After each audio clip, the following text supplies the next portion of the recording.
ദൈവം എനിക്ക് എന്നൊരു ആലോചന ഇന്ന് പകൽക്കാല കർത്താവിൻ്റെ ദാസനെടുത്ത ആലോചനയുമായിട്ട് വളരെ സിങ്ക് ചെയ്തു പോകുന്നു. സ്തോത്രം. മിണ്ടാതെ ഇരുന്ന് ദൈവമെന്ന് അറിഞ്ഞുകൊള്ളുവീൻ. സ്തോത്രം. ഹല്ലേലൂയ. മിണ്ടാതെ ഇരുന്ന് ദൈവമെന്ന് അറിഞ്ഞുകൊള്ളുവീൻ. എനിക്ക് ദൈവം തന്ന വാക്യവും അതുമായി ഒരു സാമ്യത്തിലേക്ക് അതിനാധാരമായി നമുക്ക് വായിക്കാം. ഫിലിപ്പിയർക്ക് എഴുതിയ ലേഖനം അതിൻ്റെ 2-ാം അധ്യായത്തിൻ്റെ 6-ാമത്തെ വാക്യം വേഗത്തിലൊന്ന് വായിച്ചാട്ടെ, സമയം പോകുന്നത് പോലെ വേഗത്തിൽ. ഫിലിപ്പിയർ ചാപ്റ്റർ 2 verses 6.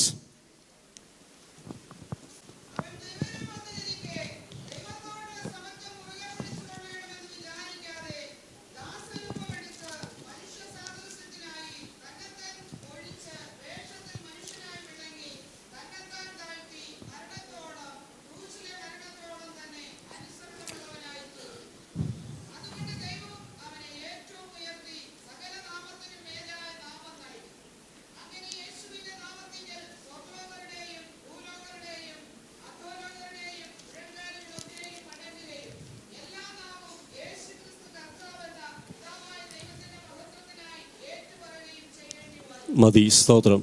സമയ ചുരുക്കം കൊണ്ട് ഞാൻ എടുത്ത് വായിപ്പിക്കുന്നില്ല. ഫിലിപ്പിയർക്ക് എഴുതിയ ലേഖനം 2-ാം അധ്യായത്തിൻ്റെ 6-ാം വാക്യം നമുക്ക് വളരെ സുപരിചിതമായ വേദശകലമാണ് വായിച്ചത്. ഈ വാക്യത്തിനായി കർത്താവിന് ഒന്ന് സ്തോത്രം ചെയ്താട്ടെ. എല്ലാവരും ഒരു നിമിഷം പ്രാർത്ഥിച്ചാട്ടെ. കർത്താവ് എന്നോട് സംസാരിക്കണമേ.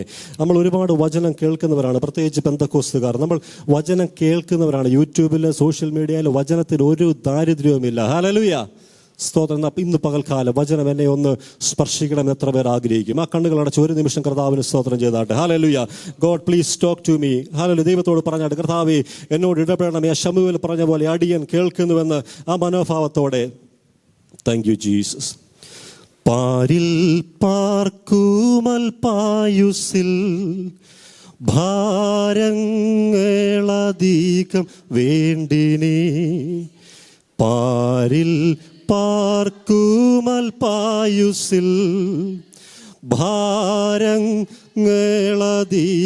വേണ്ടിനി. കാരീരും ബാണിയേറ്റവൻ ഭാരങ്ങൾ വഹിച്ചിടും. ഞാനൻ പാദങ്ങൾ വെച്ചിടും നീങ്ങി പോകാത്ത പാറമേൽ. എനിക്കായി പിളർന്ന പാറമേൽ. എനിക്കായി പിളർന്ന പാറമേൽ. കൺകൾ കാണാമറുകര ഇമ്പങ്ങൾ വിരിയും തീരങ്ങൾ. സ്വർണ്ണ സരപ്പളികളാൽ കണ്ണഞ്ചിക്കുന്ന വീതികൾ എൻ സ്വന്തമായി തീരുമ്പോൾ യേശുവിൻ ദങ്ങൾ മുത്തും ഞാൻ. പൊൻവീണകളിൽ പാടും ഞാൻ. പൊൻവീണകളിൽ പാടും. എല്ലാവരും ചേർന്ന് പാടിക്കട്ടെ. പാരിൽ പാർക്കുമൽ പായുസിൽ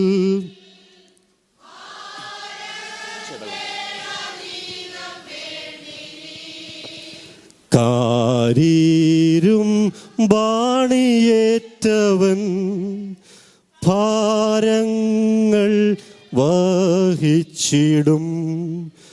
ഞാനൻ പാദങ്ങൾ വെച്ചിടും നീങ്ങി പോകാത്ത പാറമേൽ. എനിക്കായി പിളർന്ന പാറമേൽ. എനിക്കായി പിളർന്ന പാറമേൽ. എനിക്കായി പിളർന്ന പാറമേൽ. ഹല്ലേലൂയ.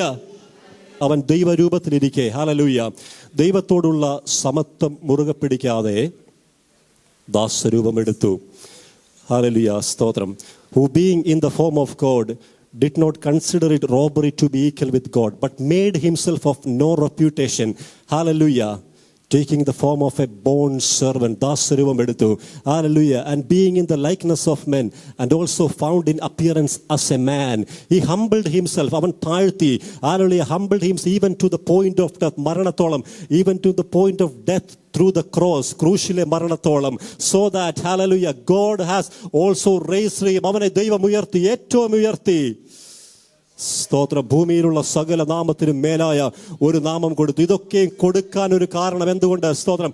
അവൻ ദൈവരൂപത്തിലിരിക്കുമ്പോൾ, ഏറ്റവും ഒരു ഹൈ പൊസിഷനിലിരിക്കുമ്പോൾ, സ്വർഗത്തെയും അതിൻ്റെ സ്വർഗത്തെയും ഭൂമിയെയും നക്ഷത്രങ്ങളെയും ചന്ദ്രനെയും ഒക്കെ അടക്കി പഴിച്ചു വാണുകൊണ്ടിരിക്കുമ്പോൾ, കോടാനകോടി ദൂതന്മാരുടെ ആരാധന ഇരിക്കുമ്പോൾ തന്നെ അവൻ ചിന്തിച്ചു, സ്തോത്രം, ദൈവരൂപത്തിലല്ല, അവൻ ദൈവമായിരിക്കുമ്പോൾ തന്നെ, സ്തോത്രം, അവൻ ദാസരൂപമെടുത്ത്, ശാസ്ത്രജ്ഞന്മാരുടെ ഭാഷയിൽ പറഞ്ഞാൽ, ആരുടെ ഒരു മൈക്രോസ്കോപ്പിലൂടെ നോക്കി ഒരു ബാക്ടീരിയയെ കാണുന്നത് പോലെ, സയന്റിസ്റ്റിന്റെ ഭാഷയിൽ ഈ ഭൂമിയെ കാണണമെങ്കിൽ, നമ്മൾ താമസിക്കുന്ന ഈ എർത്തിനെ കാണണമെങ്കിൽ, മറ്റ് പ്ലാനറ്റുകളുടെ മുമ്പിൽ കൂടി നോക്കുമ്പോൾ ഒരു മൈക്രോസ്കോപ്പിക് പ്ലാനറ്റ് ആണ് ഞാനും നീയും താമസിക്കുന്ന ഈ എർത്ത് എന്ന് പറയുന്ന സംഭവം. ഇതിനേക്കാൾ 100 മടങ്ങ് 1000 മടങ്ങ് വലിപ്പമേറിയ അനവധി മറ്റ് പ്ലാനറ്റുകൾ ഇവിടെയുണ്ട്. സ്തോത്രം. ഈ താണ ഒരു ഭൂമിയിലേക്ക്, ഈ മൈക്രോസ്കോപ്പിക് ആയിട്ടുള്ള പ്ലാനറ്റിലേക്ക് ആര് വന്നു? സർവശക്തനായ, ഹല്ലേലൂയ, സകലത്തെയും അടക്കി ഭരിക്കുന്നവൻ, സകലത്തിന്റെയും, ഹല്ലേലൂയ, ദൂതന്മാരുടെ ആരാധ്യനായവൻ, ഹല്ലേലൂയ, ഈ താണഭൂമിയിലേക്ക് ഇറങ്ങി വന്ന ആർക്ക് വേണ്ടി? എനിക്കും നിനക്കും വേണ്ടി. എന്തിനു വേണ്ടി? സ്വന്തം ജീവനെ അർപ്പിക്കുവാൻ. ഹല്ലേലൂയ. ഇവിടത്തെ ഒരു പഞ്ചായത്ത് പ്രസിഡന്റ് പോസ്റ്റിൽ നിന്ന് റിസൈൻ ചെയ്തതല്ല, ഒരു പ്രസിഡന്റ് സ്ഥാനത്ത് നിന്ന്, ഒരു സഭയുടെ സെക്രട്ടറി സ്ഥാനത്ത് നിന്ന് റിസൈൻ ചെയ്ത് വന്നതല്ല. സ്വർഗ മഹിമകളെ വെടിഞ്ഞ്, ഹല്ലേലൂയ, പിതാവിന്റെ സന്നിധി വെടിഞ്ഞ്, സ്വർഗ സുഖങ്ങളെ വെടിഞ്ഞ്, ഹല്ലേലൂയ. എത്ര പേർക്ക് അതിന്റെ ആഴം മനസ്സിലായെന്ന് എനിക്കറിയത്തില്ല. എന്തിനു വേണ്ടി വന്നെന്നറിയാമോ സ്നേഹിത? നിന്നെ തേടി, ആർക്കും വേണ്ടാത്ത, കുടുംബത്തിൽ ഉപേക്ഷിക്കപ്പെട്ട, ആരുടെ തള്ളപ്പെട്ട, കുടുംബത്തിൽ തള്ളപ്പെട്ട മകനെ, മകളെ, നിനക്ക് വേണ്ടിയാണ് ആര് വന്നത്? സ്തോത്രം, നമ്മുടെ കർത്താവായ യേശു. ഹല്ലേലൂയ. ഓ, അവൻ ദൈവരൂപത്തിലിരിക്കെ, ദൈവത്തോടുള്ള സമത്വം മുറുകെ പിടിക്കാതെ ദാസരൂപമെടുത്തു. സ്തോത്രം, സ്തോത്രം. ഇവിടെയുള്ള ഏറ്റവും വലിയ സമ്പന്ന കുടുംബം അംബാനി കുടുംബത്തിലെ ഏക മകൻ. ഹാലൽ, ഇവിടെ നാളെ ഒരു പാത്രം എടുത്ത് ഭിക്ഷയാചിച്ച് ഇവിടെ കൂടെ വരുമ്പോൾ നിങ്ങൾക്ക് അതിശയോക്തി തോന്നത്തില്ലേ? അതിനേക്കാൾ 1000 മടങ്ങ് 10000 മടങ്ങ് വലിപ്പമേറിയ ഒരു കാര്യമാണ് ഞാൻ പറയുന്നത്. സ്തോത്രം. ദൈവമായിരിക്കുന്നവൻ ഈ ഭൂമിയിലേക്ക് ആർക്കും വേണ്ടാതെ ഒരു കിടന്നുറങ്ങുവാൻ അല്ലെങ്കിൽ ജനിച്ചു വീഴുവാൻ സ്ഥലമില്ലാത്തവനായി. സ്തോത്രം. കെ ബി സൈമൺ സാറിന്റെ ഭാഷയിൽ പറഞ്ഞാൽ, പട്ടിനു വേണ്ടിയുള്ള മൂലവസ്തു സൃഷ്ടിച്ചവൻ. ഹല്ലേലൂയ. സ്തോത്രം, സ്തോത്രം. പട്ടിലല്ലാതെ ജനിച്ച് വെറും തറയിൽ, ഹല്ലേലൂയ, പശുവിനെയൊക്കെ കെട്ടുന്ന ആ ഒരു ഗോശാലയിൽ അവിടെ പോലും സ്ഥലമില്ലാതെ വഴി അമ്പലത്തിൽ കിടത്തിയിരിക്കുക. ഒരു സാധാരണക്കാർ, ഒരു സ്ട്രീറ്റ് ബോയിയെ പോലെ, ഒരു സ്ട്രീറ്റ്, ഹല്ലേലൂയ, അലഞ്ഞു നടക്കുന്ന ഭിക്ഷക്കാരെ പോലെ. സ്തോത്രം. എന്നെ കേൾക്കുന്ന പ്രിയമുള്ളവരെ, അതിന്റെ ആഴം മനസ്സിലാകണമെങ്കിൽ ആരുടെ ഇങ്ങനെ ഇരുന്നാൽ പോരാ. സ്തോത്രം. ദൈവത്തിന്റെ സ്നേഹത്തിന്റെ ആഴം മനസ്സിലാക്കണം. ആരുടെ സ്തോത്രം. നിന്നെ സ്നേഹിക്കുവാൻ ആരെയാണ് അവൻ അയച്ചതെന്നറിയാം? ഒരു സാധാരണ ഒരു അംബാനി കുടുംബത്തിലെ മകനെയല്ല. ഓ റബലഹംഷ്യ, യേശുവിന്റെ അധികാരമുള്ള നാമത്തിൽ. സ്തോത്രം, സ്തോത്രം, സ്തോത്രം, സ്തോത്രം. യോഹന്നാൻ 3:16 പറയുന്നു, തന്റെ ഏകജാതനായ പുത്രനിൽ വിശ്വസിക്കുന്ന ആരും നശിച്ചു പോകാതെ നിത്യജീവൻ പ്രാപിക്കേണ്ടതിന് ദൈവം അവനെ നൽകുവാൻ തക്കവണ്ണം ലോകത്തെ സ്നേഹിച്ചു. ദൈവം അവനെ നൽകുവാൻ തക്കവണ്ണം ലോകത്തെ സ്നേഹിച്ചു. ഓ, നീ പലപ്പോഴും ദൈവത്തോട് ചോദിച്ചിട്ടില്ലേ, കർത്താവേ, എന്നെ എന്തിനാണ് നീ സ്നേഹിച്ചത്? എന്റെ ജീവിതത്തിൽ എങ്ങനെയാണ് നീ സ്നേഹിച്ചത്? ദൈവം ആരെയാണ് നൽകിയെന്നറിയാമോ? സ്വന്തം പുത്രനായ യേശുവിനെ. അതിനപ്പുറത്തേക്കൊരു സ്നേഹം ഈ ഭൂമിയിൽ ആർക്കും കൊടുക്കുവാൻ കഴിയത്തില്ല. സ്തോത്രം, സ്തോത്രം. അവൻ ഈ താണ ഭൂമിയിലേക്ക് വന്നു, ദാസരൂപം എടുത്തു. വായിച്ച സഹോദരി, അതെല്ലാം വിട്ടേരെ. അതുകൊണ്ട് ദൈവം അവനെ ഏറ്റവും ഉയർത്തിയുള്ള ഭാവം.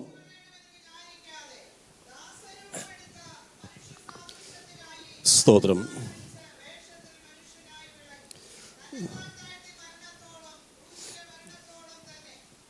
അനുസരണയുള്ളവനായി തീർന്നു. ശ്രദ്ധിക്കണമേ, അനുസരണയുള്ളവനായി തീർന്നു. സ്തോത്രം. ഇവിടെ ദൈവവചനം ശുശ്രൂഷിക്കുന്ന ദൈവദാസന്മാർ ദൈവത്തിൽ നിന്ന് നിങ്ങളോട് പ്രബോധിപ്പിക്കുമ്പോൾ, സ്തോത്രം, പലപ്പോഴും നമ്മൾ അതിനെ തട്ടിക്കളയും. ആ ദൈവദാസനെ ഒരു പക്ഷേ നിങ്ങൾ അണ്ടർ എസ്റ്റിമേറ്റ് ചെയ്തതായിരിക്കാം. എന്നാൽ ഇവിടെ ആര് വചനവുമായി നിന്നാലും അത് ദൈവം കൊടുക്കുന്ന ദൂതാണെന്ന് നിങ്ങൾ മനസ്സിലാക്കണം. സ്തോത്രം. ചുമ്മാതെ ഇവിടെ നിന്ന് ആർക്കും എന്തും പറഞ്ഞിട്ട് പോകാൻ പറ്റത്തില്ല.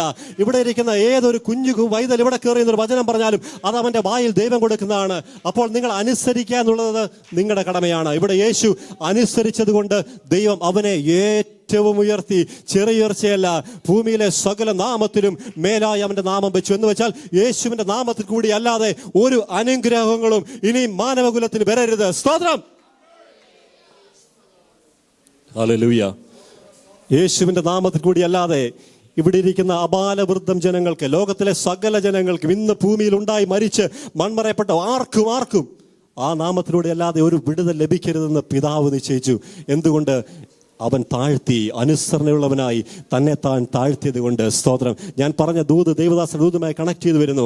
എന്നെ കേൾക്കുന്ന ദൈവ പൈതലേ, സ്തോത്രം. നീ നിന്റെ ജീവിതത്തിൽ ഒന്ന് താഴ്ത്തി കൊടുത്താൽ, ഇന്ന് ഈ തലമുറയിൽ, ഈ ജനറേഷന് പറ്റുന്ന ഏറ്റവും വലിയ കുഴപ്പം അവരുടെ ഹാലലുയ സ്തോത്രം ആ ഒരു എന്തോ പറയുന്നത് എടുത്തിയാട്ടം, അല്ലെങ്കിൽ അതൊന്ന് കീഴ്പ്പെടുവാൻ കഴിയാത്ത അവസ്ഥ.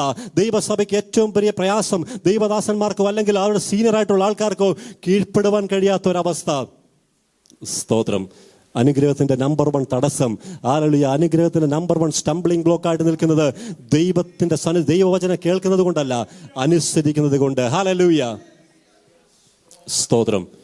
നിങ്ങളുടെ ദൈവദാസൻ നിങ്ങളോട് എന്തെങ്കിലും പറയുമ്പോൾ, ഇവിടെ പ്രബോധിപ്പിക്കുന്ന ദൈവദാസന്മാർ, നിങ്ങൾ അനുസരിക്കുവാൻ തയ്യാറാണെങ്കിൽ ദൈവം നിങ്ങളെ ഉയർത്തും. സ്തോത്രം. അതുകൊണ്ട് ദൈവം ഏറ്റവും ചെറിയ ഉയർച്ചയല്ല. എന്നെ കേൾക്കുന്ന പ്രിയമുള്ളവരെ, ഹല്ലേലൂയ, സ്തോത്രം, സ്തോത്രം. ദൈവസന്നിധിയിൽ താഴ്ത്തുക എന്നൊക്കെ പറയുമ്പോൾ എളുപ്പമാണ്. നമ്മൾ ഇവിടെ നിന്ന് താഴ്ത്തിയെന്നൊക്കെ സാക്ഷ്യം പറഞ്ഞിട്ട് പോകും. വഴിയിലോട്ട് പോകുമ്പോൾ ഒരു വണ്ടി നിന്നേക്കാൾ ഓവർടേക്ക് ചെയ്ത് പോകുമ്പോൾ നിന്റെ ഉള്ളിലുള്ളത് പുറത്തു വരും. സ്തോത്രം. യഥാർത്ഥമായി നിന്റെ ജീവിതത്തിന്റെ ഹല്ലേലൂയ ക്വാളിറ്റി അറിയുന്നത് എപ്പോഴാണെന്ന് അറിയാമോ? നീയും ഞാനും പ്രയാസത്തോടെ പോകുമ്പോഴാണ്. ഒരിക്കൽ കർത്താവിനദാസൻ ബാബുചരൻ പാസ്റ്റർ പ്രസംഗിച്ചപ്പോൾ ഇങ്ങനെ പറഞ്ഞു, യേശുവിനെ കാൽവറി ക്രൂശിൽ, യേശു ആരാണെന്ന് ഞാൻ പറഞ്ഞു, മഹിമകളെ വെടിഞ്ഞു വന്നവൻ. ഹല്ലേലൂയ. മനുഷ്യൻ അവന്റെ മുഖത്ത് തുപ്പിക്കൊണ്ടിരിക്കുമ്പോൾ, നാണയത്തുട്ടുകൾ വെച്ചിട്ട് അവന്റെ മുഖത്തെ രോമങ്ങൾ വലിച്ചു പറിക്കുമ്പോൾ, സ്തോത്രം, ഹല്ലേലൂയ, കുന്തം കൊണ്ട് അവന്റെ വിലാപ്പുറത്ത് കുത്തുമ്പോൾ, അവനെ മുറിവേൽപ്പിക്കുമ്പോൾ, അവനെ പരിഹസിക്കുമ്പോൾ ഒക്കെയും യേശു മൗനമായിരുന്നു. സ്തോത്രം. യേശുവിന്റെ വായിൽ നിന്ന് അരുതാത്തതൊന്നും വന്നില്ല. എന്നെ കേൾക്കുന്ന ദൈവവേദലേ, നിന്റെ ക്വാളിറ്റി വെളിപ്പെടേണ്ടത് എപ്പോഴാണെന്ന് അറിയാമോ? നീ ഒരു ദൈവവേദനാണുള്ള ക്വാളിറ്റി വെളിപ്പെടേണ്ടത്. സ്തോത്രം. നീ നല്ല പണം കിട്ടിയിരിക്കുമ്പോഴല്ല, നല്ല സമ്പത്ത്, നല്ല ആരോഗ്യമുള്ളപ്പോൾ, നിന്നെ എല്ലാവരും പുകഴ്ത്തി പറയുമ്പോഴല്ല, എല്ലാവരും നിന്നെ പരിഹസിക്കുമ്പോൾ, ഒരുപക്ഷെ നിന്റെ അടുത്തിരിക്കുമ്പോൾ, നിനക്കെതിരെ ദൂഷ്യം പറയുമ്പോൾ, ദുഷിച്ചു പറയുമ്പോൾ, നിന്റെ വായിൽ ഹല്ലേലൂയ എടുത്തിയാടി ഉത്തരം പറയുവാൻ എളുപ്പമാണ്. പക്ഷെങ്കിൽ അടങ്ങാതെ ദൈവദാസൻ പറഞ്ഞു, ക്ഷമയോടെ നിൽക്കുവാനാണ് ദൈവശക്തി ആവശ്യമായിരിക്കുന്നത്. ഹല്ലേലൂയ. സ്തോത്രം. യേശുവിനെ പീഡിപ്പിക്കുന്ന ആ മണിക്കൂറുകളെല്ലാം അവനെ ശ്രദ്ധിച്ചുകൊണ്ടിരുന്ന കള്ളൻ, അവന് മനസ്സിലായി, ഇവൻ സ്തോത്രം അരുതാത്തതൊന്നും ഇവന്റെ വായിൽ നിന്ന് വന്നിട്ടില്ല. നിങ്ങൾ ചോദിച്ചില്ലേ അവൻ എന്തുകൊണ്ടാണ് രക്ഷപ്പെട്ടതെന്ന്? ആ നിമിഷത്തിൽ യേശുവിനെ നോക്കിയപ്പോൾ തന്നെ അവന് മനസ്സിലായി, ഇത് സാക്ഷാൽ ദൈവപുത്രൻ. സാധാരണ ആൾക്കാർ പ്രാകുകയും ചീത്ത പറയുകയൊക്കെ ചെയ്യുമ്പോൾ യേശു പറഞ്ഞു, പിതാവേ, ഹല്ലേലൂയ, സ്തോത്രം, ഇവരോട് ക്ഷമിക്കണമേ. ഇത് കേട്ടുകൊണ്ടിരുന്ന കള്ളൻ ക്ഷണത്തിൽ അവനും സ്വർഗരാജ്യം തുറക്കപ്പെട്ടു. എന്നെ നിന്നെ ലോകം നോക്കുമ്പോൾ, നീ പ്രസംഗം കൊണ്ടല്ല പറയേണ്ടത്, നിന്റെ സ്വഭാവം കൊണ്ട്, നിന്റെ സംസാരം കൊണ്ട്. നീ ജംഗ്ഷനിൽ പോയി വാക്ക് കുറച്ച് പറയത്തില്ലേ? നീ ജംഗ്ഷനിൽ പോയി മറ്റ് ലോകക്കാരോട് സംസാരിക്കത്തില്ലേ? നീ ഹോസ്പിറ്റലിൽ നിന്റെ ജോലി സ്ഥലത്ത് പോയി സംസാരിക്കത്തില്ലേ? അപ്പോൾ അവര് പറയണം, നീ യഥാർത്ഥമായ ഒരു പെന്തക്കോസ്തുകാരൻ, യഥാർത്ഥമായ ഒരു പെന്തക്കോസ്തുകാരി. ഹല്ലേലൂയ. സ്തോത്രം. എനിക്ക് വചനം പ്രസംഗിക്കുന്നത് വളരെ ഇഷ്ടമില്ലാത്തൊരു കാര്യമാണ്. സ്തോത്രം. ഞാൻ ഇഷ്ടമില്ലാത്ത പറഞ്ഞാൽ എന്നെ ദൈവം ഏൽപ്പിച്ചിരിക്കുന്നതുകൊണ്ട് എനിക്ക് ചെയ്തേ പറ്റത്തുള്ളൂ. കാരണം നിർബന്ധം എൻ്റെ മേൽ കിടക്കുന്നു. ഞാൻ എപ്പോഴും പറയും, എനിക്ക് വചനം, സ്തോത്രം, നമ്മളിലൂടെ കാണിച്ചു കൊടുക്കണം. ഹല്ലേലൂയ. ജനങ്ങളിലേക്ക് നമ്മളെ കാണുന്നവർ പറയണം, ഹല്ലേലൂയ, ഇവനിൽ ഒരു ദൈവത്വമുണ്ട്. ഹല്ലേലൂയ, ഇവനൊരു ദൈവ പൈതലാണ്. ഇവനൊരു ദൈവത്തിന്റെ മകനാണ്, ഇവനൊരു ദൈവത്തിന്റെ മകളാണ്. നമ്മൾ ഒരുപാട് പ്രസംഗിച്ചതിൽ അർത്ഥമില്ല. സ്തോത്രം. ഹല്ലേലൂയ. വാക്കുകൾ പ്രവൃത്തി, ഹല്ലേലൂയ, വാക്കുകളെക്കാൾ നമ്മുടെ പ്രവൃത്തികൾ മുഴങ്ങി നിൽക്കട്ടെ. ഹല്ലേലൂയ. സ്തോത്രം. നീ വചനം അനുസരിക്കാൻ തയ്യാറായാൽ ദൈവം നിന്നെ ഏറ്റവും ഉയർത്തും. പലപ്പോഴും നമ്മുടെ ഉള്ളിൽ നമുക്ക് അറിയാൻ വയ്യാത്ത ഒരുപാട് കട്ട പിടിച്ചിരിക്കുന്ന അഴുക്കായിട്ടുള്ള വിഷയങ്ങളുണ്ട്. പെട്ടെന്നൊരു വാക്യം കൂടെ വായിച്ചിരിക്കാം. ഉൽപ്പത്തി പുസ്തകം 4-ാം അധ്യായത്തിന്റെ 3 മുതലുള്ള വാക്യങ്ങൾ. ഉൽപ്പത്തി 4:3 മുതലുള്ള വാക്യങ്ങൾ. ഹല്ലേലൂയ. Genesis 4:3 onwards. യെസ്, നമുക്കെല്ലാം അറിയാം. വായിച്ചു.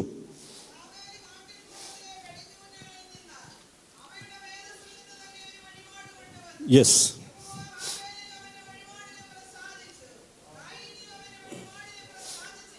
ഹല്ലേലൂയ. മതി സഹോദരി, മതി. Thank you Jesus. നമുക്കറിയാം കയീനും ഹാബേലും യാഗം ദൈവസന്നിധി കൊണ്ടുവന്നു. പക്ഷെ നമ്മളിത് പഠിക്കുമ്പോൾ ഹാബേൽ കൊണ്ടുവന്നതിൽ ദൈവം പ്രസാദിച്ചു, കയീൻ കൊണ്ടുവന്നതിൽ പ്രസാദിച്ചില്ല, അല്ലേ? നമ്മളതിനകത്ത് ഒരുപാട് തിയോളജി പാസ്റ്റർമാരും നമ്മുടെ വിശ്വാസികളും പഠിച്ച് ചിന്തിച്ച് ഒരുപാട് തിയോളജി ഉണ്ടാക്കി. ഞാനും അങ്ങനെ തിയോളജിയിൽ വിശ്വസിച്ചു. കാരണം അവിടെ ഇങ്ങനെയാണ് തിയോളജി. സ്തോത്രം, ഹാബേൽ കൊണ്ടുവന്നത് അല്ലേ ബെറ്റർ പാസ്റ്ററെ, രക്തച്ചൊരിച്ചിലുള്ളത് കൊണ്ട് ദൈവം പ്രസാദിച്ചു. ഇങ്ങനെയാണ് പഠിപ്പിച്ചിരിക്കുന്നത്. ഞാനും അങ്ങനെ വിശ്വസിക്കാം. പക്ഷേ ദൈവത്തോട് ചോദിച്ചു, കർത്താവേ, അത് നിന്റെ ഒരു അനീതിയായിട്ട് വരും. സ്തോത്രം, അങ്ങനെയാണെങ്കിൽ. കാരണം ഹാബേലിനെ ദൈവം ഏൽപ്പിച്ചിരിക്കുന്നത് എന്താണെന്നറിയാമോ? കടിഞ്ഞൂലുകളെയൊക്കെ വളർത്താനാണ്. കയ്യിനെ ഏൽപ്പിച്ചിരിക്കുന്നത് കൃഷി ചെയ്യാനാണ്. കൃഷി ചെയ്യുന്നവൻ പിന്നെ കമ്പ്യൂട്ടർ കൊണ്ട് വരാൻ പറ്റുമോ? നിങ്ങൾ ശ്രദ്ധിക്കണം, വചനത്തിലേക്കൊന്ന് ചിന്തിക്കണം. കൃഷി ചെയ്യുന്നവൻ പിന്നെ എന്തോ കൊണ്ട് വരും? അവനുള്ളത് കൊണ്ടല്ലേ വരാൻ പറ്റത്തുള്ളൂ. ഹാബേലിന്റെ ആടിനെ പിടിച്ചുകൊണ്ട് വന്ന് അതും തെറ്റല്ലേ? സ്തോത്രം, ഒന്ന് റെസ്പോണ്ട് ചെയ്യണേ മനസ്സിലായെങ്കിൽ. ഹല്ലേലൂയ, സ്തോത്രം. നിങ്ങൾ ശ്രദ്ധിക്കണം, ഹാബേല് സ്തോത്രം കടിഞ്ഞൂലുകളിൽ ഒന്നിനെ കൊണ്ടുവന്നു. കയീനും അവന് കിട്ടിയ പല വൃക്ഷങ്ങൾ ഫലങ്ങൾ കൊണ്ടുവന്നു. രണ്ടും വെച്ചു. എന്നാൽ ദൈവം ആരിൽ പ്രസാദിച്ചു? ഹാബേലിൽ പ്രസാദിച്ചു, കയീനിൽ പ്രസാദിച്ചില്ല. ഞാൻ ദൈവത്തോട് ഇങ്ങനെ ചോദിച്ചു, കർത്താവേ, അതൊരു അനീതിയാണ്. കർത്താവ്, അനീതി അത് അവിടെയല്ല, ഞാൻ പ്രസാദിക്കാഞ്ഞതിന്റെ കാര്യം അതല്ല. ദൈവം പറഞ്ഞു, ഞാൻ ഹാബേലിലും അവന്റെ യാഗത്തിലും പ്രസാദിച്ചു. ഇത് അറിഞ്ഞപ്പോൾ കയീൻ എന്താ ചെയ്യുന്നറിയാമോ? അടുത്ത വാക്യം വായിച്ചു. അവൻ ഏറ്റവും, ഇനി ശ്രദ്ധിക്കണം, നിർത്തി വായിക്കണം സൗരി, അവൻ ഏറ്റവും കോപമുണ്ടായി. സ്തോത്രം, യാഗം കഴിച്ച അടുത്ത സെക്കൻഡിലായി ഇത് സംഭവിക്കുന്ന ഓർക്കണം. അവന്റെ ഹൃദയത്തിനകത്ത് ഇരിക്കുന്ന യഥാർത്ഥ അവന്റെ ക്വാളിറ്റി പുറത്തു വന്നു. സ്തോത്രം, ഒന്ന് ശ്രദ്ധിക്കണേ. നമ്മുടെ അടുത്തിരിക്കുന്ന ആരാധിക്കുന്ന ഏതെങ്കിലും ഒരു വ്യക്തിക്ക് നമ്മളെക്കാൾ കൂടുതൽ അനുഗ്രഹമുണ്ടെന്ന് നിങ്ങൾക്ക് ഉണ്ടായാൽ ആ മനസ്സ് തുറന്ന് സ്തോത്രം പറയാൻ പറ്റുന്ന എത്ര പേരുണ്ട്? നിന്നേക്കാൾ നല്ലൊരു വീട് വെച്ചാൽ, അല്ലെങ്കിൽ സ്തോത്രം, ഒരു വാഹനം മേടിച്ചാൽ അതുപോലെ മനസ്സ് തുറന്ന് സ്തോത്രം പറയാൻ പറ്റുന്ന, ചുമ്മാ പറയരുത്, നീ ദൈവസന്നിധായിരിക്കുന്നത് ഓർക്കണം. സ്തോത്രം പറയാൻ പറ്റുന്ന എത്ര പേരുണ്ട്? ഹല്ലേലൂയ. അവൻ്റെ അതിനകത്തൊരു ദൈവത്തിന്റെ ക്വാളിറ്റി അല്പമേലും ഉണ്ടായെങ്കിൽ അവൻ കോപിക്കത്തില്ല. സ്തോത്രം, പരിശുദ്ധ അങ്ങനെ എന്നോട് പറഞ്ഞേ. അവൻ ഏറ്റവും കോപം, ചെറിയ കോപമൊന്നുമല്ല. വായിച്ചേ. യെസ്, ദൈവം അവനോട് ചോദിക്കും, മോനെ നീ അത്രയ്ക്ക് കോപ, ദൈവത്തിന്റെ മുമ്പിൽ പോലും അവൻ കോപിക്കുക. അടുത്ത വായിച്ചോ. എല്ലാം പോയി. സ്തോത്രം, നിർത്തണേ. ദൈവം അവനോട് പറയുക, നിർത്ത്, നീ അടങ്ങ്. സ്തോത്രം, നീ നന്മ ചെയ്യുന്നതെങ്കിൽ ദൈവം നോക്കിയത് അവന്റെ യാഗത്തിലൊന്നുമല്ല, അവന്റെ ഹൃദയത്തിലേക്ക് നോക്കിയപ്പോൾ ഇതെല്ലാം അകത്ത് കിടന്നിട്ടാണ് ഇവൻ എന്തുകൊണ്ട് വന്നത്? ഈ പച്ചക്കറിയും കൊണ്ട് വന്നത്. ദൈവം അടുത്ത് പറയുക, വായിച്ചോ. സ്തോത്രം, യെസ്, സമയമില്ലാത്തോടെ സ്കിപ്പ് ചെയ്യുക. അടുത്ത വായിച്ചോ. ശ്രദ്ധിക്കണേ, കയീൻ ഹാബേലിനെ വളരെ ചതിയിലൂടെ, സ്തോത്രം, വളരെ ചതിയിലൂടെ ലാവണ്യ വാക്കുകൾ കൊണ്ട് പറഞ്ഞ് അവനെ വയലിലേക്ക് കൊണ്ടുപോകുന്നു. അവിടെ വെച്ച് അവനെ കൊല്ലുന്നു. ശ്രദ്ധിക്കണം, എന്നെ കേൾക്കുന്ന പ്രിയ സഹോദര സഹോദരി, ഒരുമിച്ച് ഒരു കസേരയിലിരുന്ന് ദൈവസഭയിൽ ആരാധിക്കുന്ന ഒരു വ്യക്തിയായിരിക്കാം. പക്ഷെങ്കിൽ നിന്റെ ഹൃദയങ്ങളെ അറിയുന്ന ദൈവം നീ ചെറുന്ന സ്തോത്രത്തിൽ പ്രസാദിക്കണമെങ്കിൽ ഒരു പക്ഷെങ്കിൽ ഹല്ലേലൂയ, ഒരു കയ്യിൽ മുഖം പാടിപ്പോയതുപോലെ നീയും പോകുവാൻ സാധ്യതയുണ്ട്. നിന്റെ അന്തരംഗങ്ങൾ അറിയുന്നവൻ, everything is open and naked before, സകലവും നഗ്നവും മലർന്നവുമായിരിക്കുന്നവന്റെ മുമ്പിലാണ് ഞാനും നീ ഇരിക്കുന്നത്. നീ മറന്നു പോകരുത്. നീ ഹല്ലേലൂയ മനസ്സിന് കയ്പ് വെച്ചോണ്ട് ഒരു പക്ഷേ സഹോദരന് കൈ കൊടുക്കാം. എന്നാൽ എല്ലാം അറിയുന്ന ഒരു ദൈവമാണ് നിനക്ക് മാർക്കിടുന്നത്. കയ്യിൽ പോയതുപോലെ ഇന്ന് പക്ഷേ നീ ഒരു പക്ഷെ മുഖം പാടി പോയേക്കാം. അനേക സഭായോഗങ്ങൾ നീ കടന്നു വന്ന് നീ മുഖം പാടിയിട്ടാണോ പോയിരിക്കുന്നത്? ഇന്ന് ദൈവാത്മാവ് നിന്നോട് പറയുന്നു, നീ നന്മ ചെയ്യുന്നുവെങ്കിൽ ദൈവത്തിന് നിന്നിൽ പ്രസാദം വരും. ഹല്ലേലൂയ. പരിശുദ്ധമാവ് വ്യക്തമായി പറയുന്നു, നീ നന്മ ചെയ്യുന്നുവെങ്കിൽ നിന്റെ അകത്തെ കയ്പ് ഇരിക്കവേ, ഹല്ലേലൂയ, സ്തോത്രം, സഹോദരനോട് പല്ല് ചിരിച്ച് കൈ കൊടുക്കാൻ നിനക്ക് കഴിയും. പക്ഷെ ഹൃദയങ്ങളെ അറിയുന്നവൻ നിനക്ക് പ്രതിഫലം വിധിക്കുന്നത്. എത്ര പേർക്ക് ദൂതന്റെ ആഴം മനസ്സിലായി? ഇവിടെ കയ്യൻ കൊണ്ടുവന്നതല്ല ദൈവം പ്രസാദിക്കായിരുന്നത്. ഹാബേൽ കൊണ്ടുവന്നത് ഹല്ലേലൂയ സ്തോത്രം ആട്ടുകുട്ടനായതുകൊണ്ടുമല്ല ദൈവം പ്രസാദിച്ചത്. അവന്റെ ഉള്ളിൽ ഏറ്റവും ജഡീകമായത്, ഏറ്റവും കയ്പായത് വെച്ചുകൊണ്ടാണ് അവൻ ആ യാഗം നടത്തിയത്. എത്ര പേർക്ക് മനസ്സിലായി? സ്തോത്രം. ഞാനും നീയും കഴിക്കുന്ന ചെറിയ സ്തോത്രത്തില് അതിന്റെ വലിപ്പമോ നീ കൊടുക്കുന്ന തുകയുടെ എണ്ണമോ അല്ല, നിന്റെ ഹൃദയത്തിന്റെ ആ വിശുദ്ധിയും നിന്റെ ഹൃദയത്തിന്റെ സന്തോഷവും നിന്റെ ഹൃദയത്തിനകത്തുള്ള ആ ഒരു സമർപ്പണവുമാണ് ദൈവം കാണുന്നത്. ഹല്ലേലൂയ, സ്തോത്രം. അവൻ ദാസരൂപം എടുത്തു. വിരുവൻ അവനെ കാണുന്നവർ മുഖം മറച്ചു കളയുമാറ്. ഹല്ലേലൂയ. രോമം കത്തിരിക്കുന്നതിന് മുമ്പാകെ മിണ്ടാതിരിക്കുന്ന ആടിനെ പോലെ അവൻ നിന്നതുകൊണ്ടാണ് ഈ അപ്പവീനുകൾ നമ്മുടെ മുമ്പിൽ ഇരിക്കുന്നത്. കോടാനുകോടി ദൂതന്മാർ അവനെ നോക്കിക്കൊണ്ടിരുന്നു. അവനൊരു വാക്ക് പറഞ്ഞിരുന്നുവെങ്കിൽ നമ്മുടെ വാഴ്ത്തപ്പെട്ട കർത്താവിനെ വന്ന് രക്ഷിക്കുമായിരുന്നു. എന്നാൽ കർത്താവ് അത് ചെയ്തില്ല. അത് ചെയ്യാത്തത് കൊണ്ട് ഞാനും നീയും നിത്യമായ നാശത്തിൽ നിന്ന് സ്തോത്രം ഇന്ന് തിരഞ്ഞെടുക്കപ്പെട്ട് സ്വർഗമഹിമകളിൽ സ്വർഗസ്ഥലങ്ങളിൽ ദൈവം നമ്മളെ ആക്കി വെച്ചിരിക്കുന്നു. ഇന്ന് പകൽക്കാലം ഈ വചനം കേട്ടുകൊണ്ടിരിക്കുമ്പോൾ നീ ഇന്ന് കേട്ട വചനം അനുസരിക്കുവാൻ, കർത്താവേ ഞാൻ കഴിഞ്ഞ നാളുകളിൽ കേട്ടു, അനുസരിക്കാതെ പോയി. ഇന്ന് പകൽക്കാലം കർത്തദാസന്മാരെ അനുസരിക്കാതെ പോയി, എന്നെ ഒന്നുകൂടി ആഴത്തിൽ പണിയണമെന്ന് എത്ര പേര് പറയും? അങ്ങനെയുള്ളവർ മാത്രം കർത്താവിനെ ഒന്ന് സ്തുതിച്ചാട്ടെ. ഹല്ലേലൂയ. ഈ വചനങ്ങളാൽ ദൈവം നമ്മളെ അനുഗ്രഹിക്കുമാറാകട്ടെ. ഹല്ലേലൂയ. Thank you.